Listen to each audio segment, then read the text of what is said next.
can we just take a minute to talk about how awesome the creosote bush is?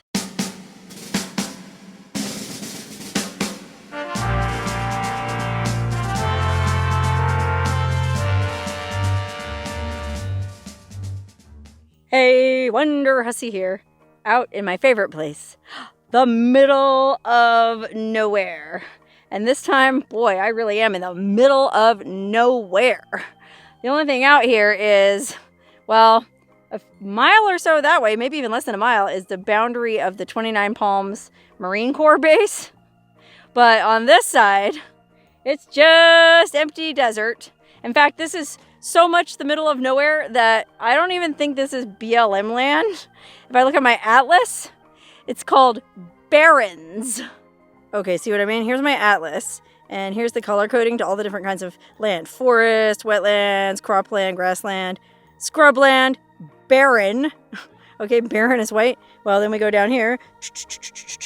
We are camping kind of like right there, close to the boundary of that military base, and it's outlined in yellow, which means BLM, but it's white, and that means barrens. Now that I think about it, it's probably like, I've heard of the pine barrens in New Jersey. Maybe that's the same kind of thing, just the desert version. Anyway, I'm out here camping with my friend Barry and exploring some of the weird stuff in this area, and it was actually a really nice, peaceful place to camp. Now, this isn't the sexiest, most scenic desert to camp in. I mean, it's one of those areas of the Mojave that looks like, well, it just looks like there's nothing out there. There's not any cactus, there's no Joshua trees, there's not even any yucca plants, just sort of scrub and the unassuming ubiquitous desert bush known as the creosote. If you've ever been to the Mojave Desert, you probably have seen a creosote bush because they're everywhere out here. The Latin name for this plant is Larrea tridentata because it has these little three-toothed leaves, but people call it greasewood or chaparral, but mostly creosote because I guess supposedly it smells like creosote, which I'm not really sure what creosote smells like, but I do know that this plant smells friggin' amazing after it rains. If you've ever been out in the desert after a rainstorm, you probably know what I mean. It's one of my favorite smells, and actually, the creosote bush is one of my favorite plants. But despite the fact that this bush is everywhere in the Mojave Desert, it gets no love. But I'm here to tell you that there's a lot of fascinating information about this humble plant. So, can we just take a minute to talk about how awesome the creosote bush is?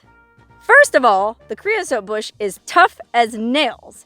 Not only can it live out here in the harsh desert under these broiling temperatures with hardly any water, it can even withstand a nuclear blast. When the Atomic Energy Commission was doing one of their atomic bomb tests up on Yucca Flat outside Vegas back in the 60s, I guess there was 21 creosote bushes present at the site before one of their thermonuclear explosions. And guess what? 20 of them regrew and survive there to this day. I mean, these plants are survivors. I guess their leaves taste really bitter, so hardly any animals even eat them. I guess jackrabbits will eat them if there's absolutely nothing else left to eat, and chuckwallas, and then like mice and kangaroo rats will eat the seeds, and then bees, I guess, feed off the pollen. And interestingly, I guess camels will eat them. Okay, if you watched a video I made about Quartzsite, Arizona, there's a monument to this guy named High Jolly in Quartzsite. There's actually a lot of stuff in Quartzsite named after High Jolly. Well, he was this Syrian Greek immigrant who worked with the United States Camel Corps. At one time, the United States government thought it would be practical to have a camel corps to, I guess, transport cargo across the desert Southwest because regular mules just couldn't cut it, and I guess it was before the train, whatever. Anyways, they imported all these camels over from Africa, and this guy, High Jolly, was like the head camel wrangler. But the camels, when they got out here to the desert, supposedly readily ate this creosote bush. Even though it's so bitter, no other animals will eat it. These camels went right to it like nothing at all. And I guess that's, they hypothesize that's because There used to actually be camels in North America back in the prehistoric times, but they went extinct. And so the camels that live in Africa now are like somehow distant relatives of theirs. So somewhere back in their distant reptile brain, they remembered the taste of these creosote leaves and, you know, didn't mind chowing down on them. I guess they call that an evolutionary anachronism. But I thought that was pretty interesting. But the camel corps is long gone out of business, and there aren't any feral camels running around the desert anymore. So if nothing eats these bushes, and, well, it doesn't even provide much shade or any firewood, what is it good for? Plenty. I actually didn't realize this, but the creosote bush actually has a lot of medicinal uses. I mean, back in the day, the Indians used it to treat everything from tuberculosis to chickenpox, snake bites, menstrual cramps, and STDs. Now, that might sound nutty, but guess what? New age homeopathic types are using the creosote bush again today to treat many of the same conditions. And apparently, there's actually some science behind it. Okay, I don't know anything about science or medicine or any of this stuff, so this is all from Wikipedia, but apparently up to 10% of the dry weight of a creosote plant is composed of an antioxidant called NDGA, which stands for Nordihydroguairetic acid, which is believed to have antibacterial, antifungal, antiviral, analgesic, and anti-inflammatory properties. And some recent studies have even shown creosote to be effective as an antiviral treatment against HIV, herpes, HPV, and possibly even cancer and neurodegenerative diseases. I think they even did some studies that showed that creosote could extend the lifespan of mosquitoes by something like 40 to 50%. This humble little bush that you see everywhere in every dusty, forgotten corner of the desert. Imagine that. I mean, if Big Pharma got a hold of this information, gosh, who knows? There might not be so much of this unwanted barren land. It'd all be creosote farms.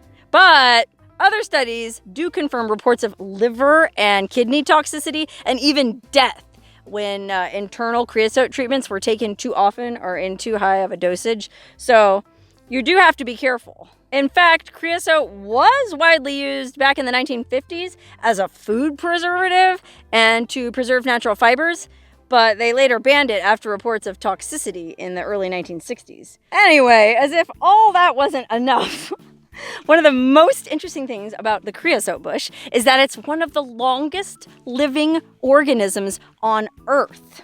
Okay, I have a weird fascination with long living organisms. I made a video about the bristlecone pine forest up in the White Mountains where there's that tree called Methuselah that's I think it's believed to be about 5,000 years old, making it, I think it's the oldest non-clonal organism on Earth. Well, guess what? The creosote bush is a clonal organism, which trees are non-clonal, meaning each tree, this is my layperson's understanding of it, each tree is its own separate life form. Well, creosote bushes, I guess, grow in colonies with a shared root system. Anyway, there's a creosote colony that blows Methuselah out of the water. It's supposedly, it's in the top 10 oldest living things on Earth. I think it's supposed to be 11,700 years old, and it happens to be growing out here in the barrens just a few miles from where we're camping. So we're going to get in the truck and go try to find this oldest creosote colony, one of the oldest organisms on Earth. It's called the king clone creosote, and it's marked on Google Maps, so it shouldn't be too hard to find.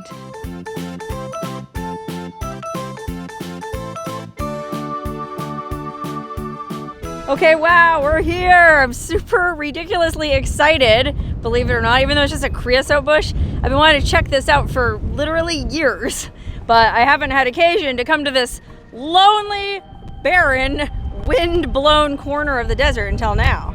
But man, it is really windy over here, and it's funny because we're only about 20 miles from where we were camping, and it wasn't windy at all over there. Anyway, here we are, look. So it's just right off of this dusty off-road trail. But there's this fenced-in section of desert that, well, if you look at it, to the untrained eye, it just looks like any other section of desert. What's the difference between that and the desert on the other side of the fence?